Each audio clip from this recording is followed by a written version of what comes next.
Hello viewers, అందరికీ నమస్కారం. 2024లో మార్చి 8వ తేదీన మహాశివరాత్రి రాబోతుంది. హిందువులు జరుపుకునే పండుగల్లో మహాశివరాత్రి ఎంతో ప్రత్యేకమైనది. ఈ పండుగ ఎంతో పవిత్రమైనది. మాఘమాసంలో బహుళ చతుర్దశి నాడు మహాశివరాత్రి వస్తుంది. ఈరోజు శివుడికి ఎంతో ప్రత్యేకమైనది. ఆ పరమేశ్వరుడు లింగ రూపంలో దర్శనమిచ్చాడని పురాణాలు పేర్కొంటున్నాయి. శివుడు లింగోద్భవ మూర్తిగా అవతరించడం వెనుక ఒక పురాణ కథ కూడా ఉంది. ఒకసారి బ్రహ్మ విష్ణువుల మధ్య మాట పెరిగి తమలో ఎవరు గొప్పో అని తెలుసుకోవాలి అనుకున్నారు. వీరు వాదన తారాస్థాయికి చేరింది. ఇద్దరిలో ఎవరూ కూడా తగ్గలేదు. ఇదంతా చూస్తున్న శివుడు వారికి తన శక్తిని చూపించాలని మాఘమాస చతుర్దశి నాడు ఇద్దరికి మధ్య జ్యోతిర్లింగ రూపం దాల్చాడు.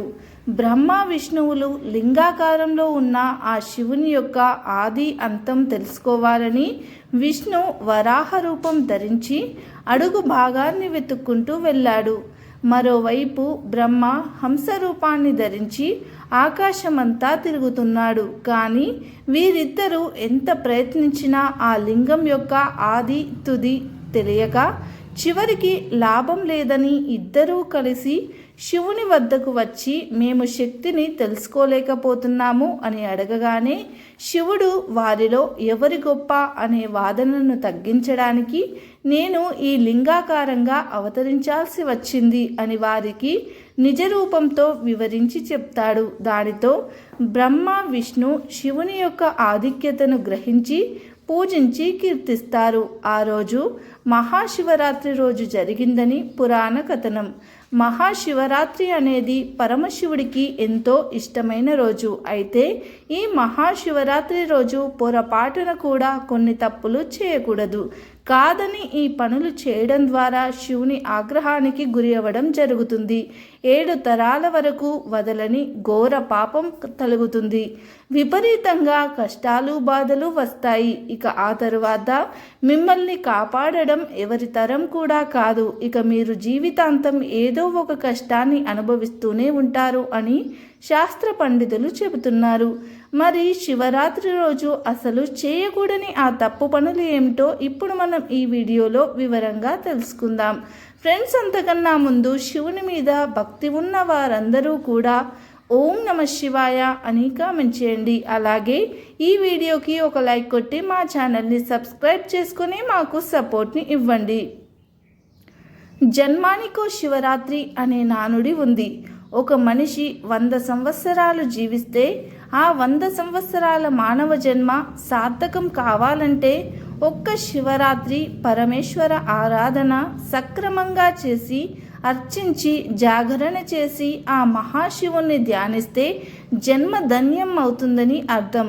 జన్మలో కేవలం ఒక్కసారి మహాశివరాత్రి రోజు ఉపవాసం జాగరణ చేసి మహాశివుడికి దగ్గరగా ఉంటేనే ఇంత పుణ్యం కలుగుతుందంటే ఎక్కువసార్లు మహాశివరాత్రి వ్రతాన్ని పాటిస్తే ఎంతటి పుణ్యం కలుగుతుందో మీరే అర్థం చేసుకోండి. ముక్తిని ప్రసాదించేది శివరాత్రి. మహాశివరాత్రి చాలా ప్రత్యేకమైనటువంటిది రోజు. శివ ఆరాధనలో ఇంతకంటే గొప్ప రోజు లేదు. ఇంతటి గొప్ప శివరాత్రి వస్తుంది కాబట్టి ఆ రోజుని సద్వినియోగం చేసుకోవాలి. మహాశివరాత్రి రోజు జగత్తంతా కూడా ఉపవాసం ఉండాలి. తప్పకుండా ఉపవాసం ఉండాల్సిందే. ఏమీ తినకుండా ఉండలేని వారు కొన్ని పాలు పండ్లు తీసుకుని ఉపవాసం ఉండాలి. కానీ భోజనం టిఫిన్ చేయకూడదు. ద్రవ పదార్థాలు మరియు వండనిది తినాలి. శివరాత్రి రోజు కొన్ని పనులను తప్పక చేయాల్సి ఉంటుంది. ప్రతి సంవత్సరం మాఘ బహుళ చతుర్దశి నాడు వచ్చే మహాశివరాత్రి అత్యంత ప్రాధాన్యం గల పర్వదినం. ఉపవాసం, శివార్చన, జాగరణ శివరాత్రి నాడు ఆచరించవలసిన ప్రధాన విధులు. సమస్త జగత్తును దహించి వేసేందుకు సిద్ధమైన ఆలాహలాన్ని తన గొంతుకలో దాచుకున్న నీలకంఠుడు మహాధర్మచారునికి తన శరీరంలో అర్ధభాగం ఇచ్చిన అర్ధనారీశ్వరుడు.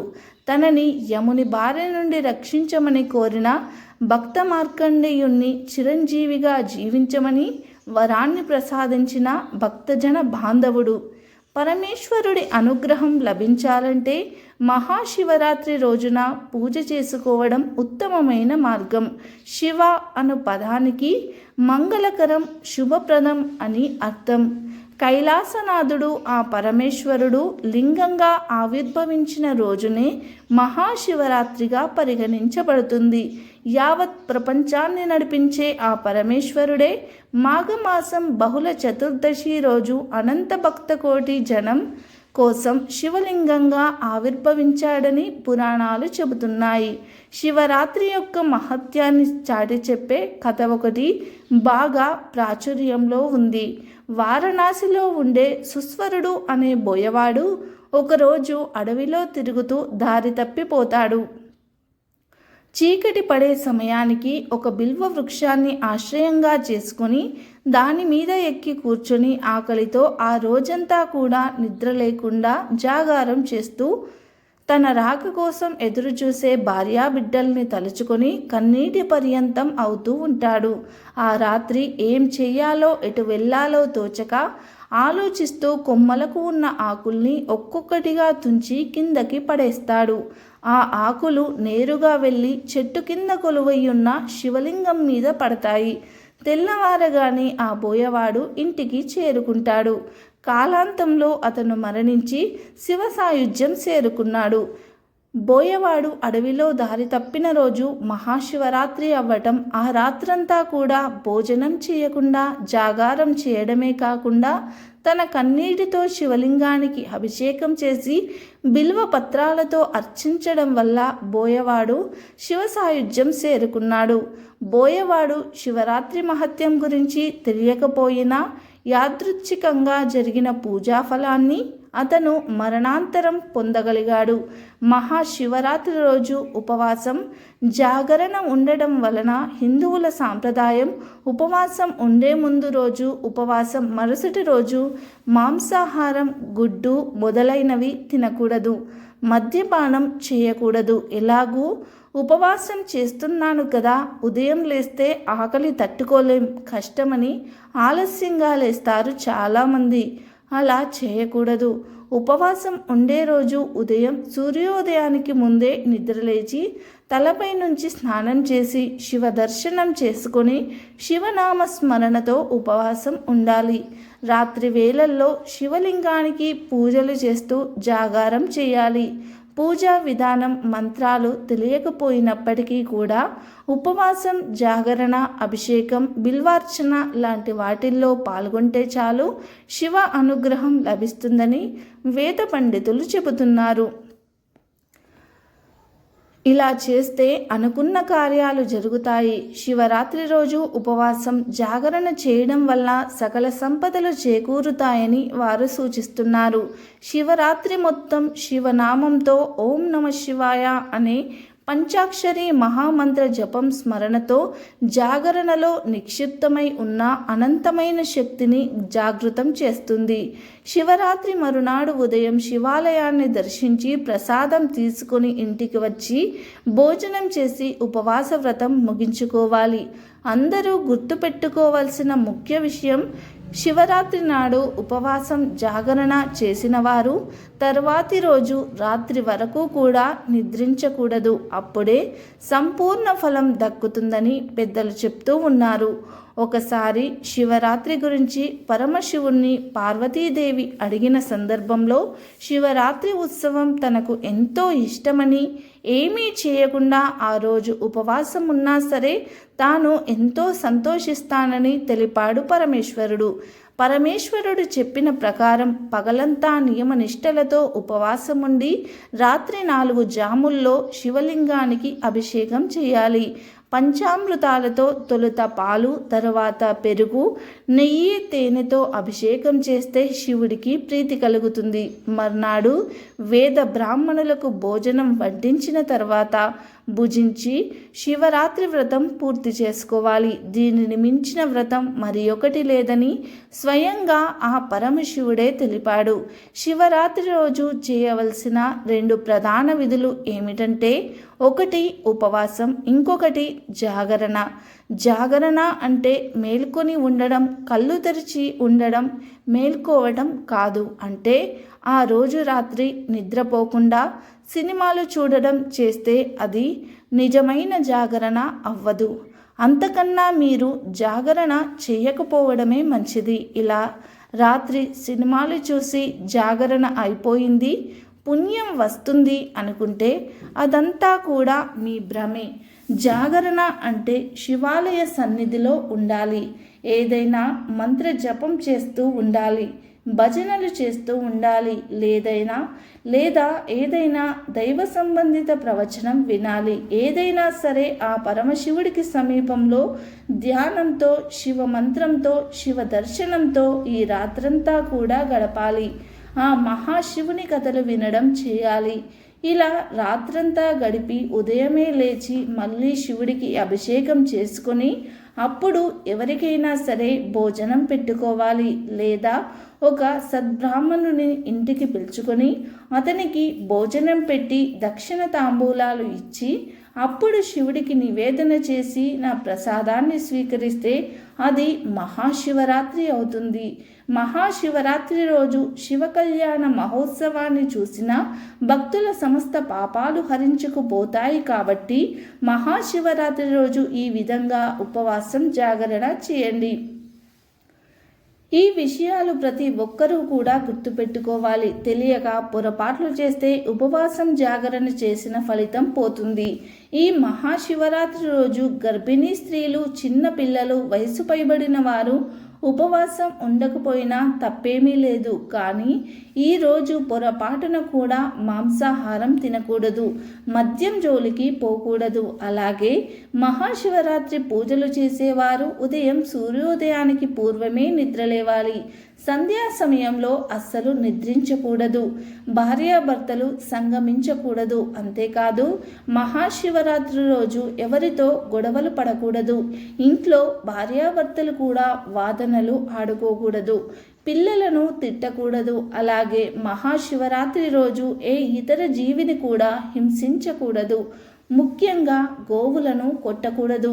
మహాశివరాత్రి నాడు ప్రశాంతంగా ఉండాలి, శివనామస్మరణ చేసుకుంటూ ఉండాలి. అదేవిధంగా మహాశివరాత్రి రోజు స్నానం చేసిన తర్వాత మీ జుట్టును లేదా ఆడవారైతే జడను అలాగే వేసుకోవాలి. దువ్వెన మీ జుట్టులో పెట్టుకోకూడదు. అదేవిధంగా మహాశివరాత్రి రోజు స్నానం చేసేవాళ్ళు సబ్బుతో కానీ ఇతర కెమికల్స్తో కానీ స్నానం చేయకూడదు. ఆ రోజు చిటికెడు పసుపును ముఖానికి రాసుకొని స్నానం చేయాలి. ఆడవారైతే చిటికెడు పసుపుని ముఖానికి రాసుకొని స్నానం చేయాలి. మగవారైతే చిటికెడు పసుపును నీళ్ళల్లో వేసుకొని స్నానం చేయాలి. అంతేగాని ఆ రోజు సబ్బుతో స్నానం చేయకూడదు. అలాగే ఈరోజు నెలసరిలో ఉన్న ఆడవారు అస్సలు పూజలు చేయకూడదు. ఇలా చేస్తే పుణ్యం కాదు కదా, మహాపాపం చుట్టుకుంటుంది. ఆ పాపం మిమ్మల్ని 7 తరాల వరకు వెంటాడుతూ ఉంటుంది. అలాగే శివరాత్రి రోజు శివలింగంపై కుంకుమ పెట్టి ఎట్టి పరిస్థితుల్లోనూ కూడా వేయకూడదు. కుంకుమను ఎప్పుడు శివుడికి సమర్పించకూడదు. శివుడు చల్లదనాన్ని కోరుకుంటాడు కనుక వేడిని పుట్టించే కుంకుమను శివునికి ఎప్పుడూ సమర్పించకూడదు.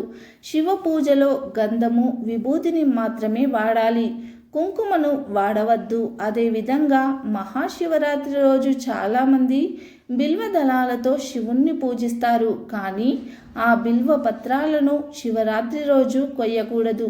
శివుడికి కోపం వస్తుంది. శివరాత్రికి ముందు రోజే బిల్వ పత్రాలను కోసి తెచ్చుకోవాలి. అలాగే శివరాత్రి పూజలో శివుడికి ఎట్టి పరిస్థితుల్లోనూ కూడా సంపంగి పూలను కానీ తులసి ఆకులను కానీ సమర్పించకూడదు. లేనిపోని కష్టాలు వస్తాయి. ఇవే శివరాత్రి రోజు చేయకూడని పొరపాట్లు కనుక అందరూ కూడా గుర్తుపెట్టుకుని శివరాత్రి రోజు ఈ తప్పు పనులు చేయకుండా జాగ్రత్త పడండి. లేదంటే శివుని ఆగ్రహానికి గురి అవుతారు. 7 తరాల ఘోర పాపం చుట్టుకుంటుంది. తర్వాత మిమ్మల్ని కాపాడటం ఎవరి తరం కాదు. శివుడు అభిషేక ప్రియుడు. శివుడికి కాసిన్ని నీరు పోసినా చాలు సంతోషంతో పొంగిపోతాడు. శివరాత్రి నాడు అందరూ వర్ణలింగ జాతి కుల భేదం లేకుండా శివుణ్ణి అర్చించడం వలన, నీటితో లేదా పాలతో అభిషేకించడం వలన సదాశివుని అనుగ్రహంతో జీవితానికి పట్టిన పీడ తొలగిపోతుంది. మహాశివుని అభిషేకాలతో సంతృప్తిపరచడం వలన అనేక రోగాలు దోషాలు నశించి ఆయురారోగ్యాలు ధనధాన్యాలు సంప్రాప్తిస్తాయి. ఆ కుటుంబాలు తరతరాల పాటు సకల శుభాలతో ఉంటాయి. అంతేకాకుండా మోక్షానికి అవసరమైన అర్హతను ప్రసాదిస్తాయని పురాణాలు చెబుతున్నాయి. అసలు శివుడికి అభిషేకం అంటే ఎందుకంత ఇష్టం అనే విషయం చాలామందికి తెలియదు. క్షీరసాగర మదన సమయంలో దేవతలు ఒకవైపు నుంచి, రాక్షసులు మరోవైపు నుంచి సముద్రాన్ని చిలుకుతూ ఉండగా ముందుగా ఆలాహలం పుట్టింది. ఆ ఆలాహలం సర్వాన్ని నాశనం చేస్తూ ఉంటే దేవతలకు రాక్షసులకు ఏం చేయాలో పాలుపోలలేదు. వెంటనే దేవతలందరూ త్రిమూర్తుల్లో ఒకరైన పరమశివుడి వద్దకు వెళ్ళారు. క్షీరసాగర మదనంలో ముందుగా పుట్టిన దాన్ని అగ్రతాంబూలంగా స్వీకరించాలని దేవదానవులు ఆ శివుణ్ణి కోరుతారు. ముందుగా పుట్టింది ఆలాహలమని తెలుసుకున్న శివుడు పక్కనే ఉన్న పార్వతీదేవితో సేవించమంటావా అని అడుగుతాడు. సకల సృష్టిని కాపాడేందుకు మీరేం చేసినా నాకు సమ్మతమే అని ఆ గౌరీదేవి చెప్పడంతో శివుడు ఆలాహలం సేవించేందుకు ఒప్పుకుంటాడు. వెంటనే క్షీరసాగర మదనం వద్దకు వెళ్ళి ఆలాహలాన్ని తాగి కంఠం దగ్గరే ఉంచుకుంటాడు. అందువల్లే శివుడు గరళకంఠుడు అయ్యాడు. కానీ గరళం శివుల్లో విపరీతమైన వేడిని తాపాన్ని పుట్టించడం ప్రారంభించింది. దానిని తట్టుకోవడం శివుడి వల్ల కాలేదు. అందుకే క్షీరసాగర మదనంలో పుట్టిన చంద్రుణ్ణి తీసుకుని తలపై పెట్టుకున్నాడు. అయినా వేడి తగ్గకపోవడం వల్ల గంగాదేవిని కూడా నెత్తిపై ఉంచుకున్నాడు. అయినా శివుని తాపం తగ్గలేదు. ఆ తాపం తగ్గడానికి నిత్యం శివలింగాన్ని ప్రజలు అభిషేకిస్తూ తాపాన్ని తగ్గిస్తారు. అలా చేయడం వలన శివుని ఇబ్బందిని తగ్గించవచ్చని భక్తుల ప్రగాఢ నమ్మకం. ఇలా ఎవరైతే శివలింగంపై నీటిని లేదా ఇతర ద్రవ్యాలను పోస్తారో వారు శివుడికి హాయిని కలిగించిన వారవుతారు. అలాంటి వారిని ఆ పరమేశ్వరుడు ఎల్లవేళలా కాపాడుతూ భోగభాగ్యాలను కలిగిస్తాడు. అందుకే ఆ మహాశివుడికి ప్రతినిత్యం అభిషేకం చేస్తూ ఉంటారు. కాబట్టి మీరు కూడా శివరాత్రి రోజు అభిషేకం చేయండి. మా వీడియో మీకు నచ్చినట్లయితే లైక్ చేయండి, మీ ఫ్రెండ్స్ అండ్ ఫ్యామిలీ మెంబర్స్కి షేర్ చేయండి. అలాగే మన ఛానల్ని సబ్స్క్రైబ్ చేసి గంట సింబల్ని యాక్టివేట్ చేసుకోండి. మేము పెట్టే వీడియోస్ మీకు నోటిఫికేషన్గా వస్తాయి. వీడియో నచ్చితే కామెంట్ బాక్స్లో ఓం నమ శివాయ అని తప్పకుండా కామెంట్ చేయండి. అలాగే ఈ వీడియోకి ఒక లైక్ చేయండి. మీ యొక్క లైక్ అనేది మాకు ఎంతగానో సపోర్ట్ని ఇస్తుంది. ఓం నమ శివాయ.